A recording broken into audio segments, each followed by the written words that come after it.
Play Marshall. Listeners to Love 101 FM are advised that the views and opinions expressed in this program are not necessarily those of Love 101 FM.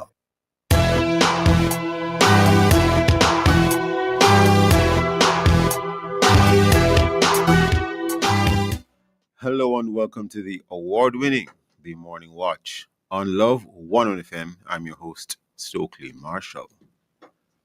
A special welcome to all listeners on love101.org, and if you are overseas and on the move, U.S. listeners can access us at 712-832-8001, and if you are in the UK, 0330-332-6541, or join us via the Love 101 FM app that can be downloaded from the Google Play.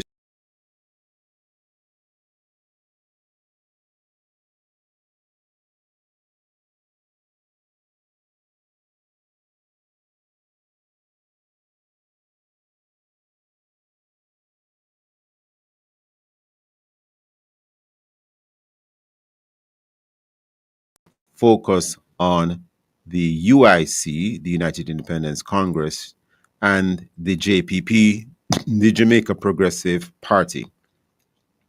For a social media question, we ask, now that it's official, would you vote for the third or fourth party? Share your responses on our Love 101 FM Facebook page and YouTube channel, and also on WhatsApp, 876-997-3125, using the hashtag The Morning Watch. We'll share your response later on the program, but first, as I quote. All right, so this I quote says, if you want to taste old woman pepper pot, you have to scratch old woman back. Which means if you want someone to grant you a favor, you have to give something in return. Good morning, Jacob. Good morning. The first watch will be back after this break.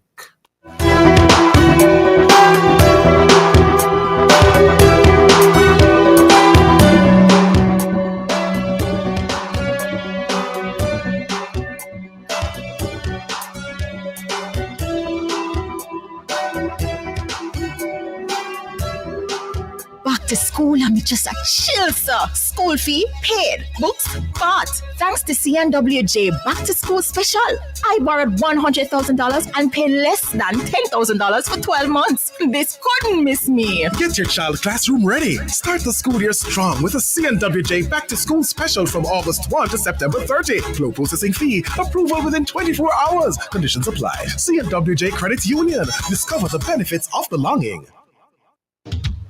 Decided to follow Jesus. Montego Bay, get ready. Love 101 FM's Double the Love Tour is coming to Mega Mart this Saturday, August 23, from 10 a.m. to 5 p.m. Join our hosts, Darren, the creative Jesus guy Mitchell, and Chantel Ella the Voice Wellington, with DJ Rebirth keeping the vibe alive all day long. We'll have games, giveaways, prizes, and surprises, plus worship and live performances. You don't want to miss it. It's all happening thanks to our partners, Distinction College, Ministry of National Security, National Housing Trust, Mega Mart, and Professional Eye Care. Come on location and see what they have to offer you. Bring your family, bring your friends, and come experience Double the Love. Plenty things a keep. Fun a keep, games a keep, fellowship a keep. Will you be keeping too? Make sure you're there this Saturday, August 23 at Mega Mart, Montego Bay, only with Love 101, the family station. We resident. Transform the nation. Transform the nation. We ever done. We fund the world. One and one in. A hurricane we name. Are we rough? Whether we are man hurricane or woman hurricane. We want you know that. We come here to mash up building, blow down things and just like flood out this. We no rap, we no respect no one. So no take no chance with we. Listen to Ad Prem and prepare. Hurricanes do happen, so be prepared. Yes, be prepared. A message from the Office of Disaster Preparedness and Emergency Management. One Tang packet, some water, and suddenly you've got for everyone. That's the magic of Tang. It goes a long way and tastes even better. Refreshing, fruity, and now with vitamin C, D, zinc, and fewer calories. It's the drink that fills your glass and the moment. Tang, more flavor, more to share, more to enjoy. Tang, the drink that starts the fun.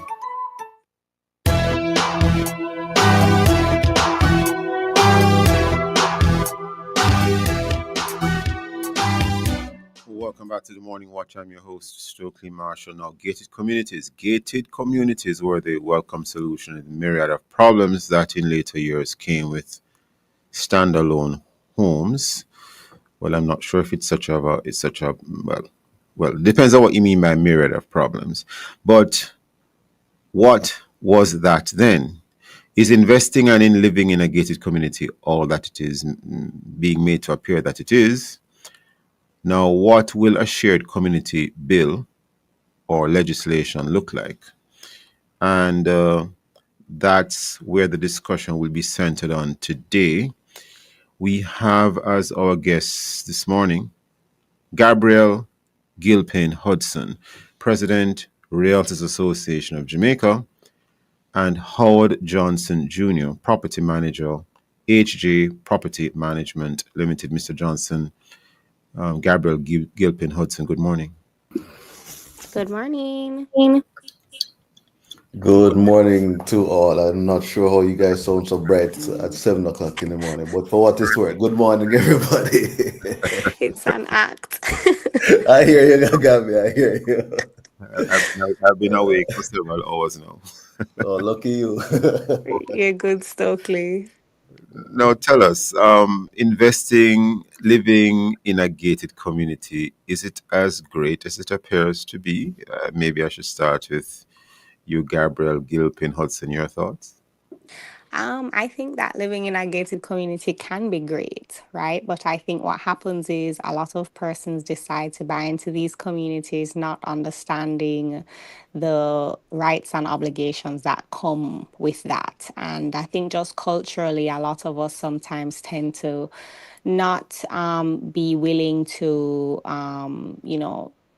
make the necessary contributions, especially towards a common area, or make the necessary concessions, being mindful that you live beside a neighbor in a type of community like this. And so we've seen where, in terms of persons' willingness to abide by certain rules or pay certain contributions towards the maintenance of common areas, sometimes or a lot of the time there's an unwillingness there. So, it really is a symptom of the fact that when you put persons together in a space, especially these are not persons that necessarily chose each other. They don't always get along. And so, there needs to be a framework that sets out how it is that they should interact and get along in a space like that to enjoy the property. When you say making contributions, you mean financial maintenance contributions? Financial. Yes. On a monthly basis. Correct, because once you're in a community that either shares a gate, it shares common areas, it shares amenities, you're going to incur expenses for that community. So whether that is utility expenses for light, the power to open and close the gate, if you have security, if you have a pool together, cleaning the pool, if you have a green space together, maintaining the green space, financial contributions in a community like that are necessary to keep it going. So, having something that binds people to making those contributions, however you agree for them to be calculated, and also having something so that when those contributions are made, there is accountability around what is done with the money and how it is used, is very important. Howard Johnson Jr., your thoughts? Yes, your question, and as our president mentioned, living in a gated community has many, many benefits. But just the word share, if you think back to when you were a little child, it was very difficult to share in school. And a lot of people still hold on to that concept because it's very difficult to understand the concept of sharing and joint responsibility and communal living. And I think that is where the so quote unquote nightmare comes from in living in these gated communities that are currently unregulated. And therefore, we believe that there's great potential to redeem. And I believe that there's a bright future once regulated. And I think many Jamaicans will benefit from the implementation of such a governance structure that will bring the accountability and hold people responsible for their actions. You mentioned when in school, difficulty sharing. People used to borrow my rubber. They used to borrow my pencil. They used to borrow my compass. They used to borrow my entire geometry set. So what do you mean by that, Mr. Johnson Jr.? uh, I probably would add to that by asking if you got back all of them. Sometimes I did and sometimes I did not. Okay, well, there you go. Well, in many cases, persons are benefiting from, as Gabriel said, the pool and the Yeah. electronic gate and the security that is there and the manicured lawns, but they're not contributing their fair share to the upkeep. And they bring their family over to enjoy the pool. Their guests come through the gate. They themselves come through the gate. They're parked and they're protected, but they don't have this sense of, contributing to that upkeep. They think that just purchasing the house, it should take care of itself. And whereas there are many persons who understand the concept of shared living and communal living and want to contribute and are contributing, not everyone is doing so, but it is very difficult to hold them accountable, and you have to go through too much just to get that level of accountability and the financial contribution that it takes to keep the place in a position that will make everyone happy. From this is a real estate perspective as well, to maintain your value in your asset, because if it's not maintained, then it deteriorates, and then your value, you start to lose millions. But if well maintained and you develop an awesome reputation for your community, then you will see a great uptick. You can get good rental rates, good resale, but you can enjoy the property that you invested in. Would you like to share the nexus or emphasize or re-emphasize the nexus between maintaining the value of your unit within a gated community vis-a-vis ensuring that the common property or the amenities are well maintained? Would you like to just re-emphasize that, Mr. Johnson Jr.? Yeah, well, if you are traveling on the road and you see a complex, or you see a community behind walls or behind gates, you're not necessarily going to see the nice, expensive painting and the nice decor in that unit unless it is that you can get through the gate. And many times persons are not even appreciating the value of inside of a house if you are not already and first and foremost attracted to the community. Location, but even the quality or the design or the functionality and the amenities that goes with a complex, that is the first attraction.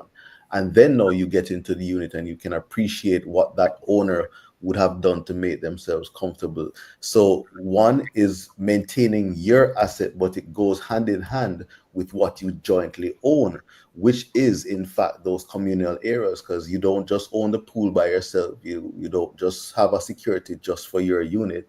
These are things that are a combined cost that forms part of your budget, and anybody knows budget has to be funded. There is an income side to all the expenses. So the communal aspect of it is not just within your space and your roof and your gate and your nice furniture. It is really all the attendant things that will make the whole come together. When I say the whole, it is your unit along with all the niceties that you bought into the complex for, and it has to be maintained and upkept. Interesting. As you both would know, I'm not sure, I'm not too familiar with the president, Gilpin Hudson, Gabriel Gilpin Hudson, but I'm also a realtor associate. So I have an appreciation for much of this, but many of our listeners are still learning about this. We're going to take a break at this time. On the other side of the break, we're going to be looking a little bit more at the shared community bill, what that entails, what that's all about, and how that can help persons who would wish to purchase or even rent in one of these facilities. Listeners, please stay with us. We'll be right back on the Morning Watch.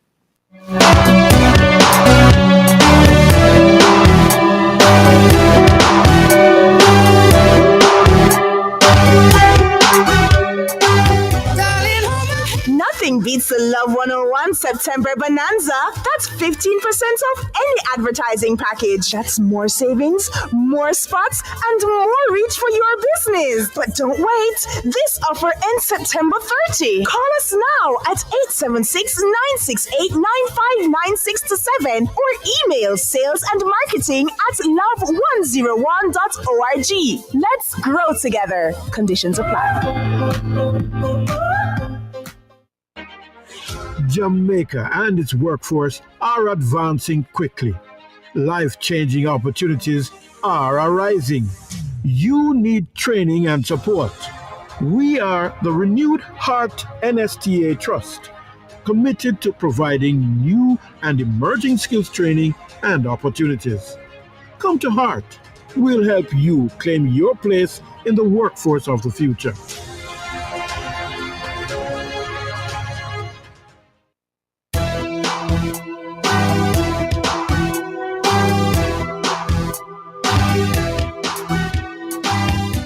Welcome back to the Morning Watch. I'm your host, Stokeley Marshall, looking at a very interesting topic here this morning on the Morning Watch in the first watch.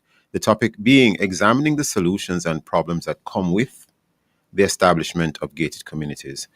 And our guests are Gabriel Gilpin Hudson, President, Realtors Association of Jamaica, and Howard Johnson Jr., Property Manager, HJ Property Management Limited. And just a bit of context in terms of the topic this morning, we're not looking at the Strata Titles Act arrangement where you have apartments or even townhouse complexes that have apartments on them which are regulated by the Registration Strata Titles Act.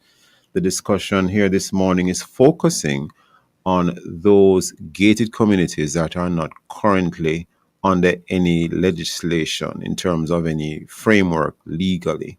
So what is being proposed here is the Registration Shared Community Act, which would govern those gated communities that fall outside of the Registration Strata Titles Act. So just thought I'd indicate same for a bit of context. Gabriel Gilpin Hudson, would you like to assist us, please, in terms of the shared community bill? As I indicated, the legislation is to have a name. It might be the Registration Shared Community Act.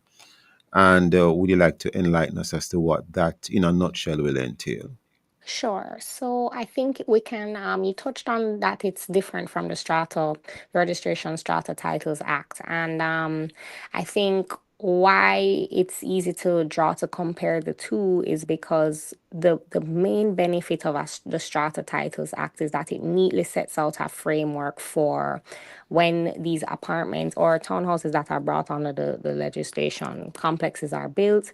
There is a readily available framework in the legislation for what is considered your unit, what is considered common area, what happens, how is your budget arrived at, who is in charge of seeing to the management in terms of the executive committee to put together these things, have your annual general meeting, make sure that the accounts are audited, that you file your annual returns with the Strata, the Commission of Strata Corporations.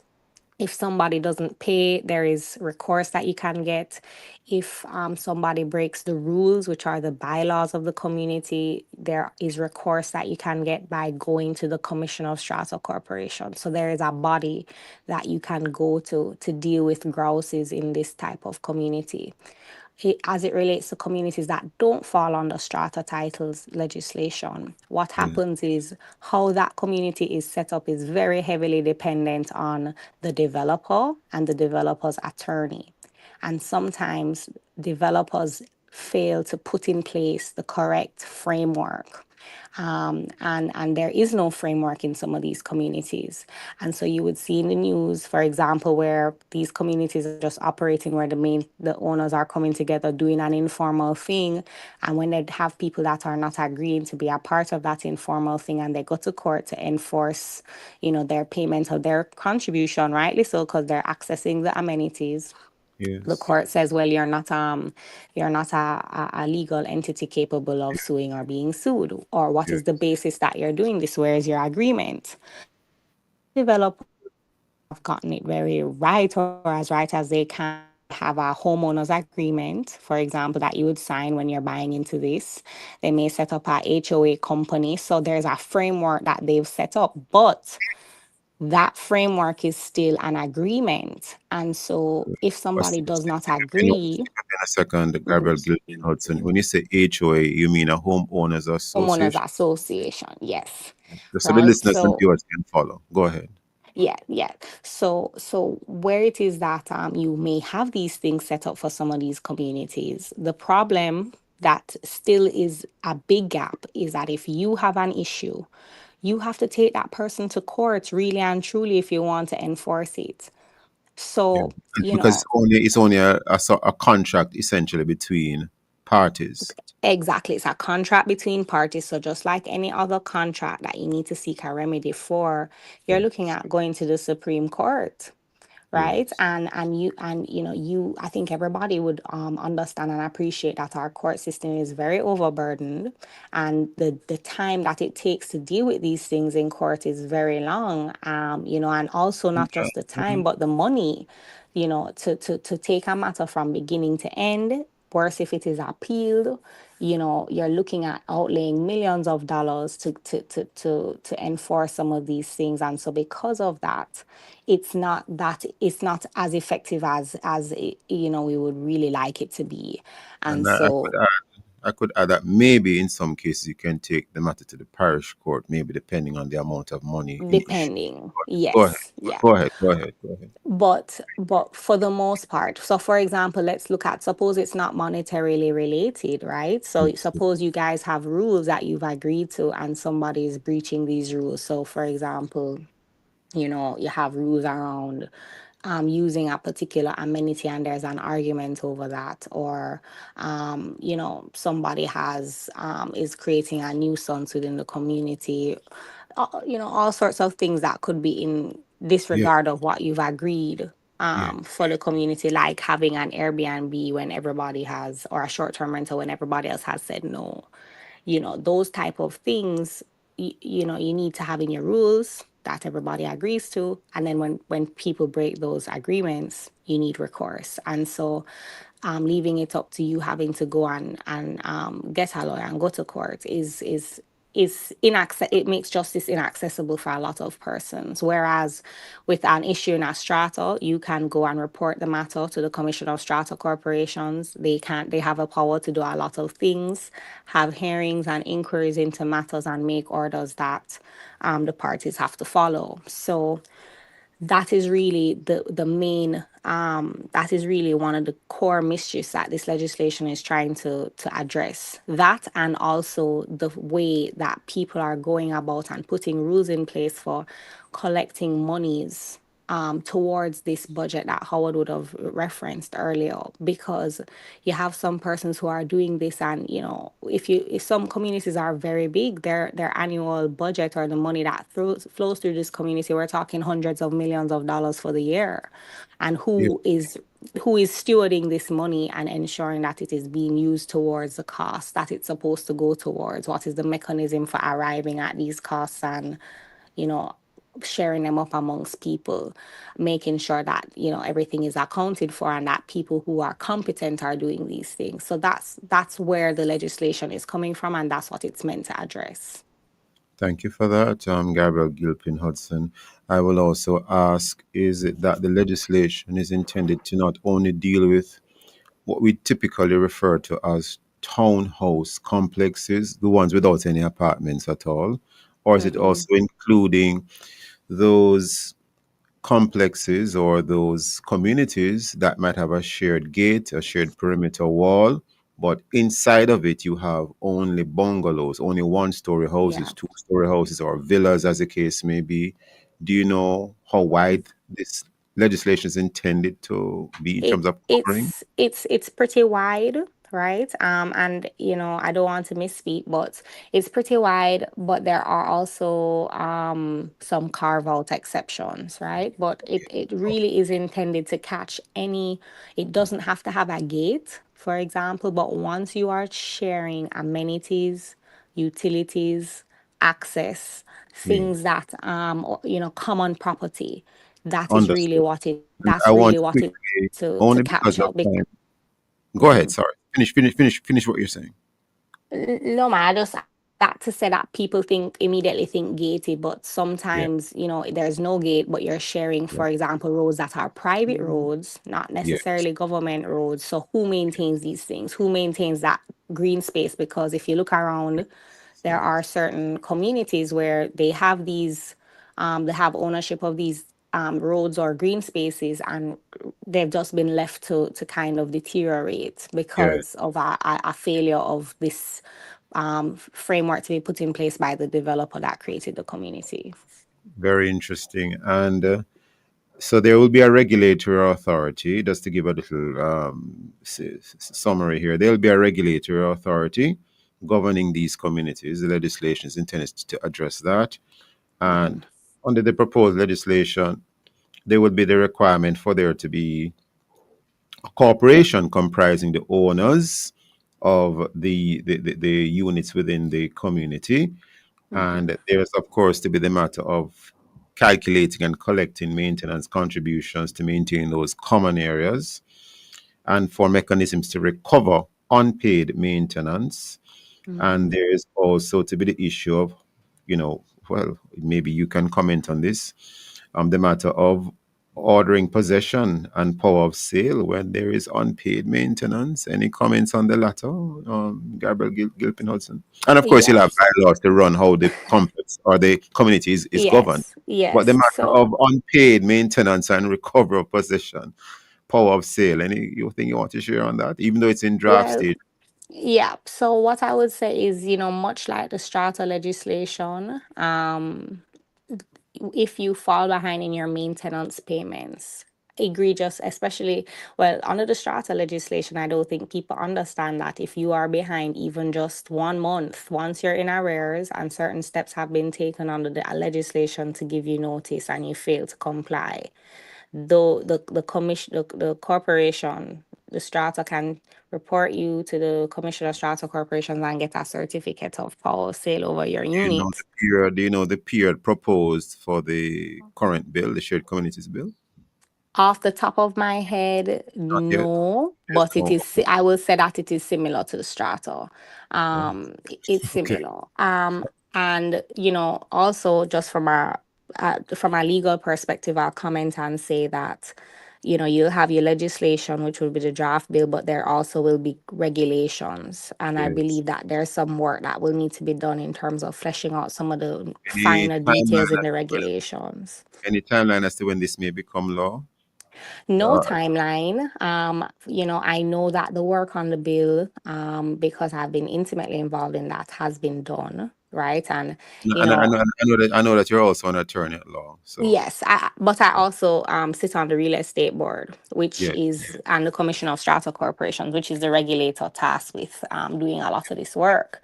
Um, yes, the problem why this legislation has really taken so long, and I don't want to, blame anybody unfairly, is because of how many agencies, authorities, associations, and interest groups that it will yeah, affect, right? yes, So the feedback and consultation process has been very extensive, and I think in general in Jamaica we kind of tend to move a little bit too slow on legislation. so it sounds like it will be more and on. You'll be hearing a lot more about this. Howard Johnson Jr. wanted a final, Yeah. but I think we're almost out of time. But as a property manager yourself, and I gather that under this legislation, once there are more than about 20 units, you must have a professional property manager. Am I correct, Mr. Johnson Jr.? I'm not sure of the latest details But as to what the requirements are, but I it would may not say be. since it may not be 20, but once you go above a certain number, Yes, Yeah, it's intended you'll be that there's a recommended. threshold. Right. I have to But leave what it I there. would say, Very quickly, I have to leave it there, but very, very quickly, Mr. Johnson Jr. yeah, but what I would say is that I'm just a little bit disappointed that in 2025 we're looking at this bill because gated communities date back to as far as the 70s. So we're catching up and trying to fix an anomaly that existed for years. It And I seems think we like just we're need to press getting there. gas. It seems like we're getting there now, Mr. Johnson. Need to press gas. We need it as a property manager. It We sounds need like it. we're getting there now. Mrs. Gilpin Hudson and Mr. Johnson Jr., I want to thank you both for your time and for your thoughts. I wish we had more time, but we're completely out of time. Very interesting conversation. Thank you. Have a good day. Viewers and listeners.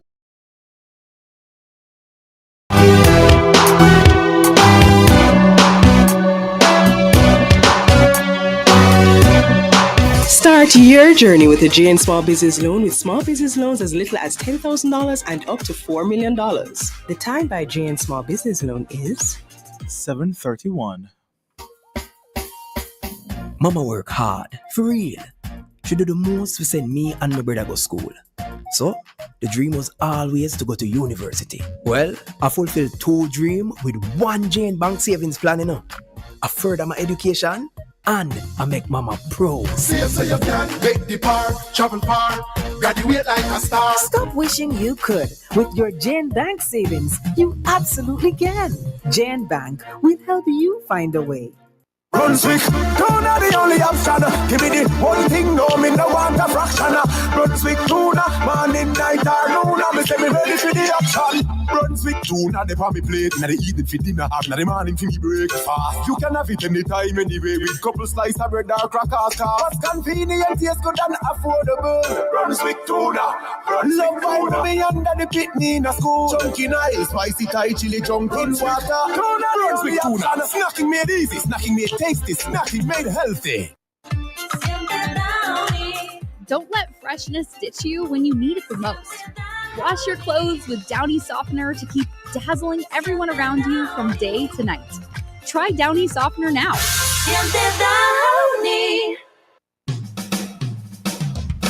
You're invited to listen to Dollars and Cents every Thursday at 8:16 a.m. We'll give you tips on how to make your money count, how to save, and how to grow your worth. It's all inside Dollars and Cents, brought to you by BPM Financial Limited, taking you higher. That's Dollars and Cents every Thursday at 8:16 a.m. on the family station, Love 101. Family Tree Hardware. With the lowest price and the best quality, we care. We are helping to build Jamaica a place to live. At Family Tree. Tree. Call us at 668-3341. At Family Tree. Tree. Family Tree Hardware, Lot 7 Elshire Main Road, Brayton, St. Catherine.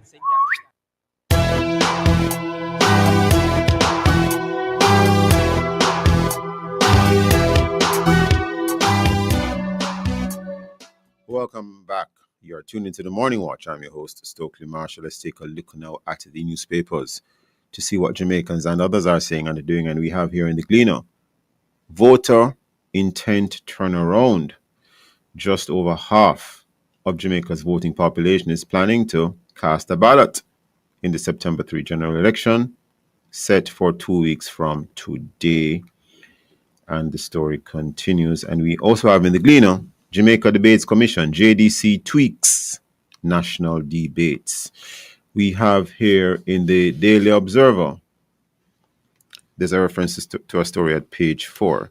JTA President, Jamaica Teachers Association President, vows to keep fighting for livable wage.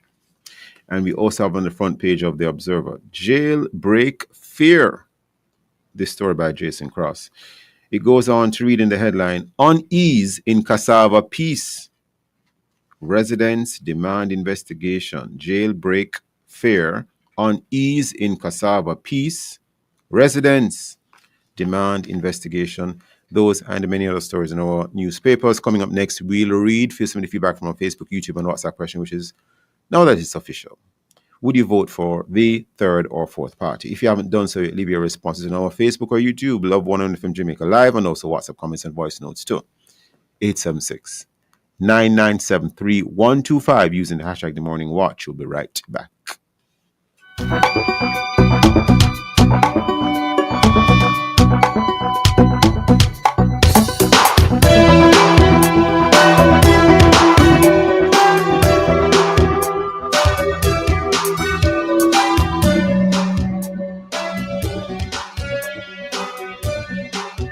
If you love good food, fun, and time with family, make a good move to the 2025 Grace Food Festival. Join us on Saturday, August 23rd from 11 a.m. to 9 p.m. at Hope Gardens. We've got something for the whole family, live entertainment, kiddies village, sponsors booths, delicious meals, and much more. Tickets cost $1,000 free-sold and $1,500 at the gate for adults, with free entry for children under 12. See you at the 2025 Grace Food Festival. This summer, Texaco in Jamaica is turning up the vibes. Fuel up with just $3,000 and you could win big. We're talking over $3 million in cash and prizes. Snag the grand prize of $1.5 million, second prize of $1 million, or third prize of $500,000. A fuel purchase of $3,000 gives you an entry, and every $3,000 after gives you even more entries. Fuel more, win more. Promotion ends September 20. Fuel your dreams with Texaco in Jamaica. Authorized under Section 58.3 of the Betting, Gaming and Lotteries Act. You know what, sweet? The new Pack Sweet Living Promotion. Win great prizes. Living room set, or bedroom set, or kitchen appliance set. Plus 2 consolation prizes of AC units. Send in 5 new pack labels or receipts. Labels must belong to at least the new pack canned beans or peas, new pack ketchup, and new pack oil categories. Fill out the tagline, new pack, more than just value. Place your entry in one of the drop boxes at participating outlets. Enter by mail or online at newpackjamaica.com. Time to live sweet. Enter the new Pack Sweet Living Promotion, July 13th to September 6th. See the press for more details. Authorized under Section 58.3 of the Betting, Gaming and Lotteries Act. It's back to school and time to do the math. Limited funds divided by big school fees. Stretched budget minus book list, backpack, and new uniforms. With Sagicor Bank Back to School unsecured loan, you can borrow up to $5 million. No security needed. Fast approval. Up to 5 years to repay. And flexible loan options. Problem solved, Dad. Crown. Thanks, Daddy. Be crowned a Back to School champion parent with Sagicor Bank unsecured loans. Apply at sagicor.com. Conditions apply.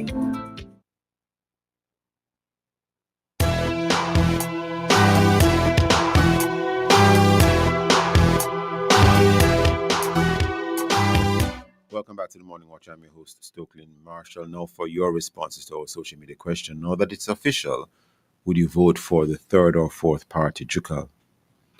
All right, so we definitely have some responses. The first one comes to us from Facebook. Paulette Stevenson says, to impress and attract voters, they should be doing their work and putting things together a long time ago to gain the trust of voters. People are not in the hurry come up thing. Voters, I think, will see this as a waste of votes, not yielding much fruit. Cherry in Spanish Town says, interesting time and interesting question. Based on the 2 major parties, one would say which party is entering now can bring that great change when you can only vote for one. The important question is who will fulfill the promises and do the work when they are in place. Edna sent us a voice note. Let's hear from her. Good morning, Morning Watch. Good morning, Love 101 listeners and staff. It's a good thing that 2 more parties out there, third and the fourth, but for me, at this moment, I would not vote for them. Because it's the 2 main party right now, and I choose one from the 2 main party to vote for. So I like the idea. I will give them some time and see what is really going on. Yeah, maybe in the near future, then I will decide if I will vote for them. All right, thank you so much, Edna. Those are our responses.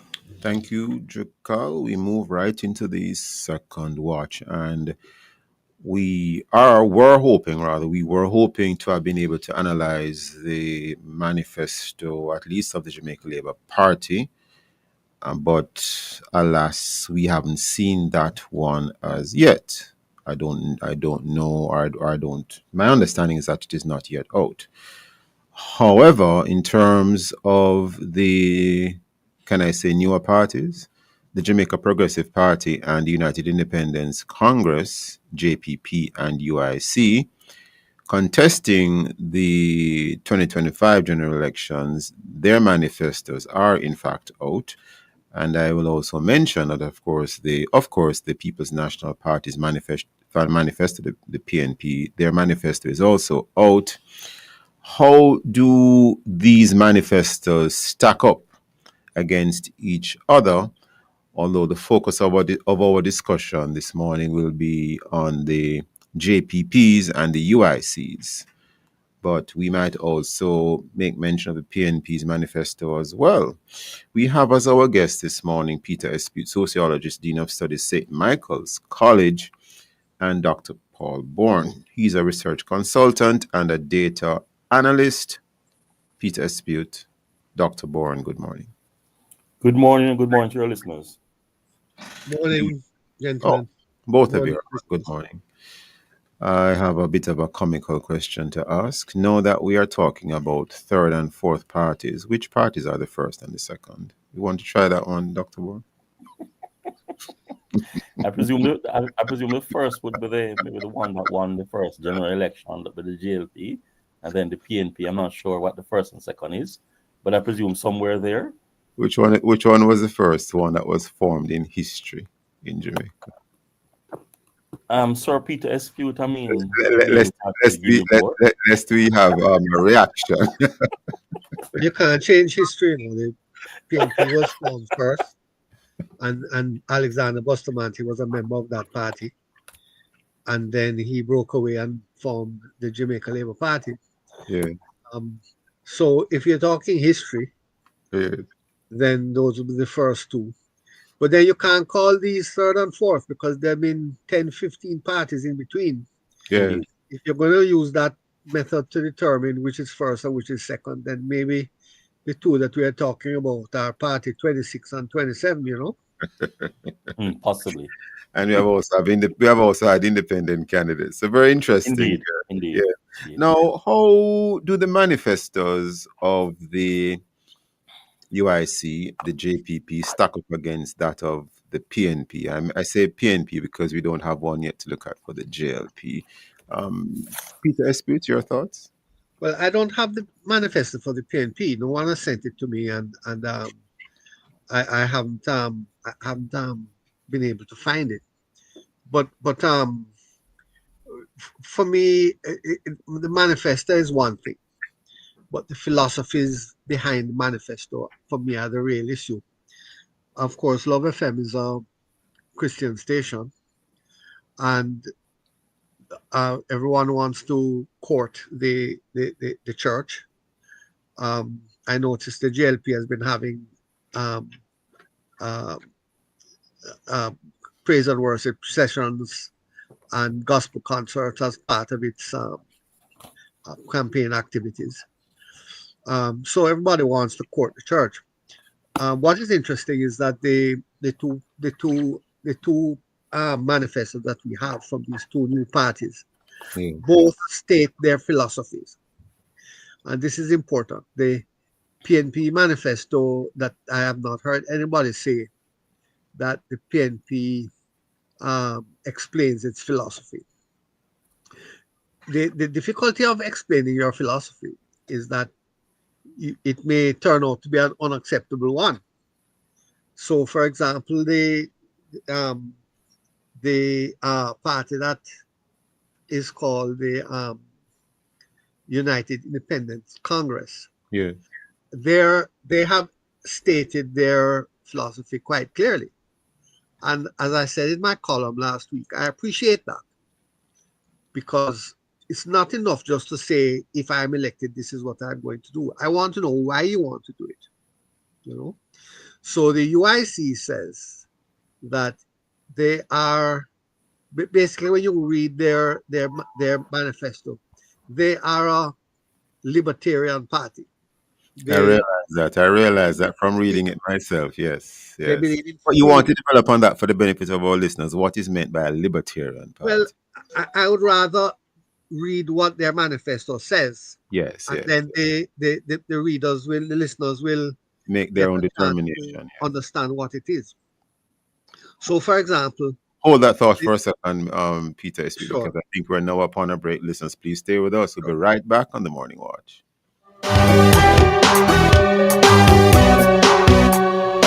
Make a good move to the Grace Food Festival, August 23rd, Hope Gardens. Children under 12 enter free. The time by Grace Food Festival is 7:45. Celebrate the end of year in style at the Montego Bay Convention Center, where elegance meets excitement in the heart of paradise. Planning a corporate gala, holiday, or New Year's Eve party? This world-class venue is the perfect place to end the year. Book now and get 10% off all rooms for end-of-year events. But hurry, dates are going fast. Montego Bay Convention Center, where it all happens.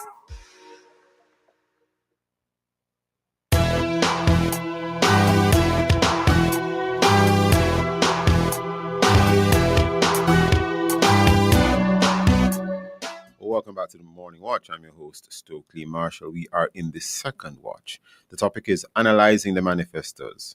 Focus on the UIC and the JPP, and we will mention the PNPs as well. We do not yet have the manifesto for the JLP. Our guests are Peter Espute, sociologist, Dr. Paul Bourne, research consultant and data analyst, and of course, Peter Espute, you're Dean of Studies, St. Michael's College as well. Peter Espute, just before the break, you were indicating what you have seen so far of the UIC's manifesto. Go ahead, please continue. Well, yeah, it's available for people to look at. It's Page online. 11. It's Page it's 11. Yes. Government does not have the authority to define, promote, license, or restrict personal relationships.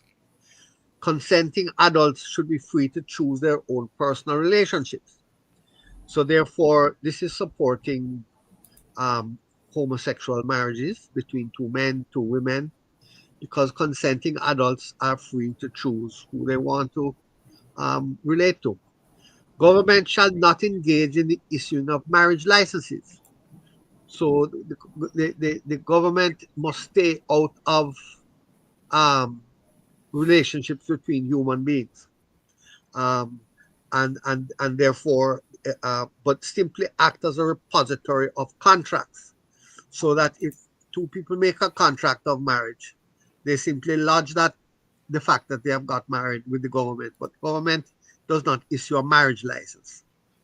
Then it goes on to say, interestingly, we should all understand that abortion is the destruction of an individual human life and could be described as murder. So they interestingly say that, agree that abortion is murder, but rather than saying we will therefore make it a criminal offense, they say, however, recognizing that abortion is a sensitive issue and that people can hold good faith views on all sides, we believe the government should be kept out of the matter. So, despite the fact that they agree that abortion is murder, they don't believe murder should be criminalized. People should be free to kill, and this is libertarian. And then killing the unborn child. Killing the unborn child. Yeah. So they're against the death penalty. So that's interesting. You're not prepared to. You're against abortion because it's killing the unborn child, which is good, but you don't want to make it a crime. But then you're against the death penalty, which is good. So there is a moral character to their manifesto. Well, they're not against. I don't think they're saying they're against abortion. I think they're saying that they acknowledge that it is murder, but at the same time, they are saying the government shouldn't interfere. Their libertarian position says that people should be free to do what they wish. In other words, under UIC government, if there were to be one, abortion would be allowed. Would be allowed, yes. Even though they agree that it's murder. And the final example I'd like to give, page 28. The UIC supports the decriminalization and non-criminalization of all activities that do not result in a victim. So they don't believe that victimless crime should be a crime. So as long as two consenting adults agree on anything, then there's no crime. We affirm the right of consenting adults to provide services to each other for compensation. So that includes sexual services. And the right of adults to purchase services from consenting adults without being criminalized for so doing based on someone or group thinking the activity is immoral. So basically they support prostitution because those are services that are being exchanged. And so without wanting to take up the whole time of the program explaining what libertarianism is about, I think you can begin to get an idea of where the libertarians are going and where the UIC would go would they be elected. Now, having said that, let me just say, we don't know what the philosophy of the PNP is or the JLP. The one philosophy could be, we believe in getting power at all costs and making ourselves rich. No sensible party would put that forward as their philosophy, but it could be their real philosophy, if you see what I mean. So my difficulty with the PNP and the JLP is that whereas they're prepared to say, if we are elected, this is what we will do, they don't seem prepared to say what their philosophy is. So I appreciate this new party for telling us that they're libertarians. They're being very honest about it. And if you choose us, you're choosing this kind of philosophy. The PNP and the JLP don't say that we are a capitalist or we are a socialist or we are a this or that. They just say, we will bring in a bus system and we will do this, but they're not telling you why. And so I think for us Christians, the other party, of course, says they are faith-based. But the only faith that they mention 5, 6, 10 times is Rasta. So they could be faith-based, yes, but I wonder if the faith is Rasta faith. I don't know. They really are not very clear. I don't know what their faith-based thing is, but I'm sure that question will go to somebody else. Interesting. Thank you for that, Peter Dispute. I did take a look at both manifestos, UIC and JPP, and I did make that observation about the JPP manifesto. I can't recall it mentioning Christianity as a faith to protect, but it does appear to wish to protect Rastafarianism, and that's their prerogative. But at the same time, it appears as if it's a faith-based party. I did make the libertarian observations in relation to the observations about libertarianism, rather, in the UIC manifesto. I took a look at the PNP's manifesto, which is online. But what I see are the plans, but I'm not sure if I'm seeing the philosophy. I'm not saying it's not there, but I understand what you're saying, Peter Dispute, because you want to see why you are saying and what you are saying. You want to see the reason behind your manifesto. Understood, sir. Dr. Paul Bourne, your thoughts? May I just interject? The People's National Party philosophy is there. It's on page 6-7. All right. Page, So can you read it verbatim? Because I want to ensure that it's extremely fine on my screen, but it's there. Page 6-7. It's there. I still want to read it verbatim because, first of all, I had a challenge finding it online. I have a challenge to read it. It's extremely fine. In terms of right, yeah, it's extremely fine. Yes, but for the benefit of the listeners, if we can at least, I will try to locate it. But go ahead. You're saying the PNP philosophy is fine print. It's very fine. I'm not sure if it's fine print, but it's very fine. Or you're saying it's very fine print. I hear you. I'm cautious I'm cautious in trying to be political here. You have to read the fine print. They always tell you when you're doing anything, you have to read the fine print. It's there, not really fine. And you're saying it's very hard to read.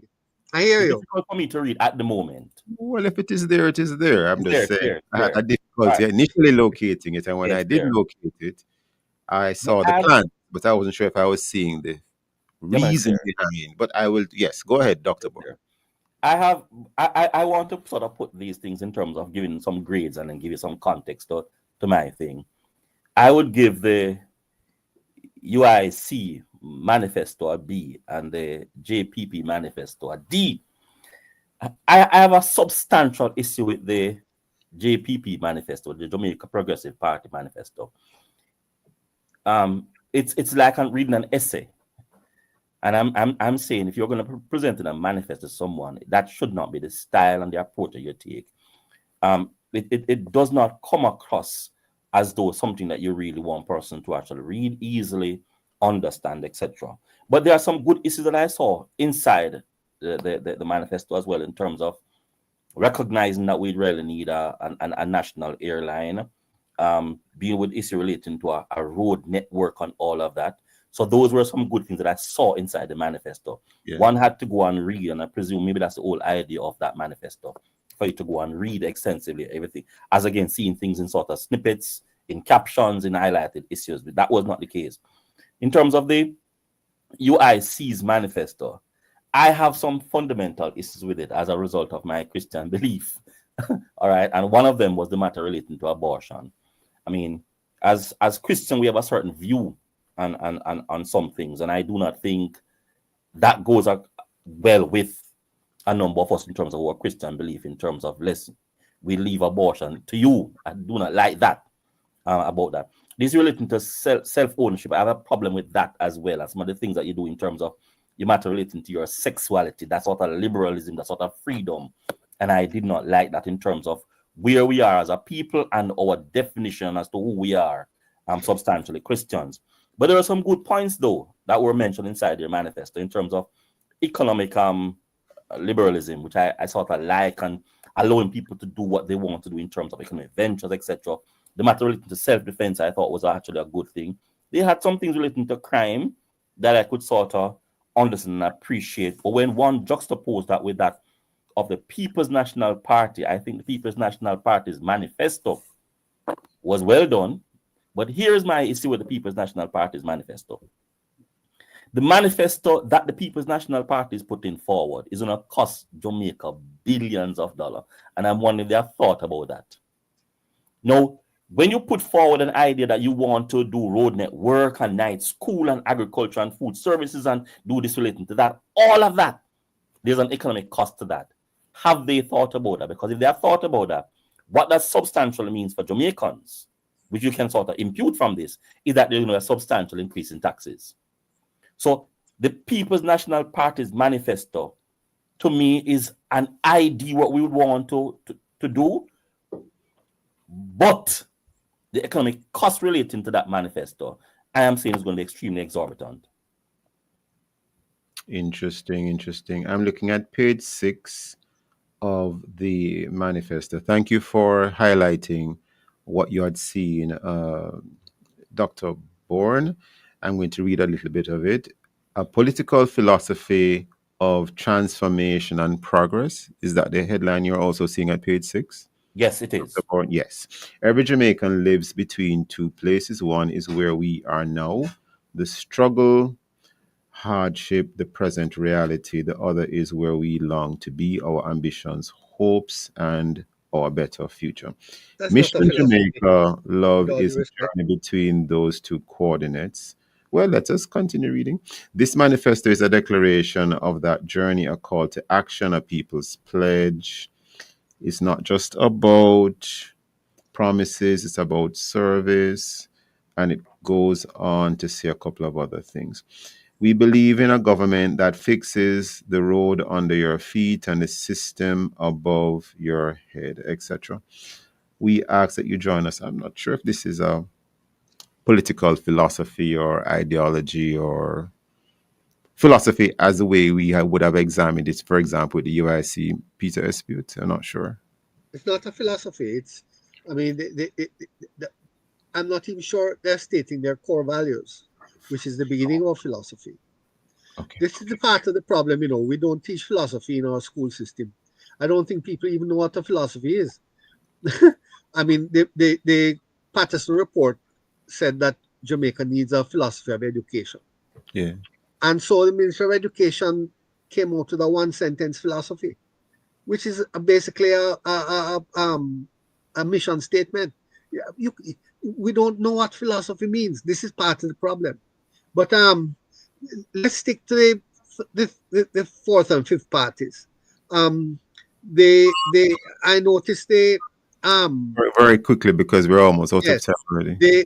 The faith-based party says that they want 150 fighter jets and 25 battleships, and Jamaica must have an air force and a navy, an offensive navy I saw that. today. I saw those. And I'm Yeah. saying, when you say you're a faith-based party and you want 150 fighter jets, what is that? Well, in the Old Testament, they had armies and so on. Yes, so we're an Old Testament faith party, not I don't know, not I'm just, definitely not a Christian party. It's an Old Testament party. I don't know. Just I putting guess, Paul, if you're going to support Rastafari, you're definitely in the Old Testament, But well, I'm just saying that. Dr. Bourne, I have to wrap it here because we are completely out of time. But it's some very interesting points you have made, Peter Espute, as well as you, Dr. Bourne. Analyzing the manifestos, focus on the UIC and the JPP. I wish we had a couple of more minutes, but we're completely out of time, gentlemen. Thank you, gentlemen, for your time and for your thoughts today. More anon. Thank you. More anon. And of course, thank you, listeners and viewers, for being with us today. And of course, for the discussion of these topical and controversial issues. And of course, visit our Love One FM YouTube channel and Facebook page, and now TikTok at. And of course, all our programs are at Love One FM Jamaica. Listen to listen to the Morning Watch by downloading our app and stay connecting to us, the family station, Love One FM, the #1 gospel station in Jamaica. Thanks to our producer, Kathy Gale, and to our guests. Join me tomorrow. I am Stokeley Marshall. I hand you back to Love in the Morning with Trickle.